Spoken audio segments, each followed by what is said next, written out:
जय महाराष्ट्र मित्रांनो, स्वागत आहे तुमचं माझ्या यूट्यूब चॅनलवरती। आज बैगन तवा रोस्ट बनवूया।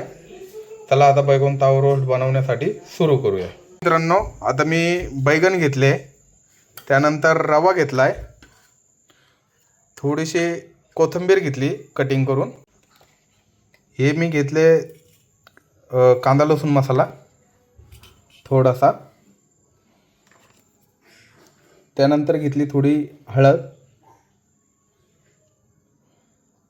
त्यानंतर घेतलं थोडी धनिया पावडर, त्यानंतर घेतली मिरची पावडर,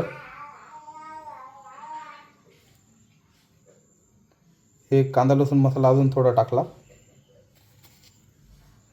आणि चवीनुसार मित्रांनो मीठ टाकलंय। त्यानंतर मित्रांनो थोडंसं तेल ॲड केलंय मी। आता तेल ॲड केल्याच्या नंतर मस्त मिक्स करून घ्यायचं आहे त्याला। मित्रांनो मसाला चांगला मिक्स झालेला आहे। आता त्यामध्ये आपण थोडंसं बेसन ॲड करू, थोड्या प्रमाणात बेसन ॲड करायचं आहे, यालाही चांगलं मिक्स करायचं आहे। आता चांगला मसाला मिक्स झालेला आहे, या प्रकारे तुम्हाला मसाला मिक्स करायचा आहे। आता हे जे बैगन आहे वांगे, याला आपण चांगल्या पद्धतीने कट करू। आता बैगन चांगले कट झालेले, या प्रकारे राऊंड गोल असे कट करायचे मस्त।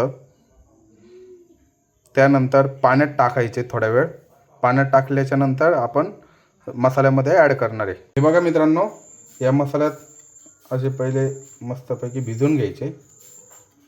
भिजवल्यानंतर हे रव्यामध्ये थोडे असे टाकून मस्त रवा लावून घ्यायचा आहे। या प्रकारे सगळे जे वांगे हे मस्त मिक्स करून घ्यायचे, रवाही लावून घ्यायचा आहे।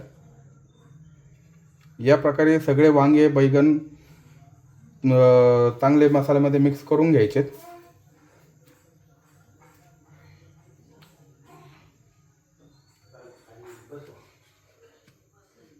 हे बघा, ओके मित्रांनो, मस्त मसाल्यामध्ये हे केलेलं आहे आपण, भिजवून घेतलेत, मस्त रवा वगैरे पण लावून घेतला आहे वांग्याला। आता मस्त वांगे आपण रोस्ट करायला चालू करूया। आता मी फ्राय पॅन घेतलं आहे, आता यावरती थोडंसं तेल ॲड करू।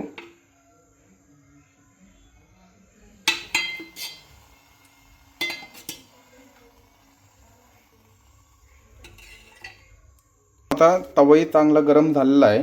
आता मस्तपैकी या प्रकारे तुम्हाला रोस्ट करायला ठेवायचे।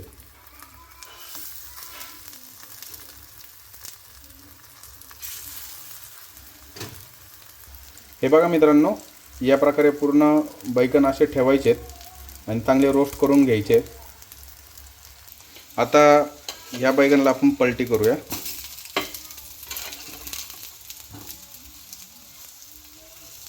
आता हे सगळे असे बैगन पलटी करायचे। या प्रकारे मित्रांनो पूर्ण वांगे चांगले रोस्ट करून घ्यायचे दोन्ही साईडनी।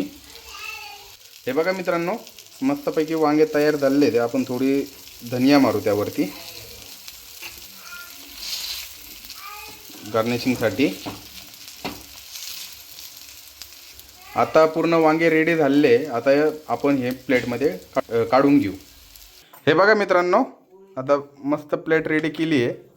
या प्रकारे तुम्ही मस्त तवा फ्राय रेडी झाला आहे। या प्रकारे तुम्ही रेसिपी करून मस्त तवा फ्राय करू शकता।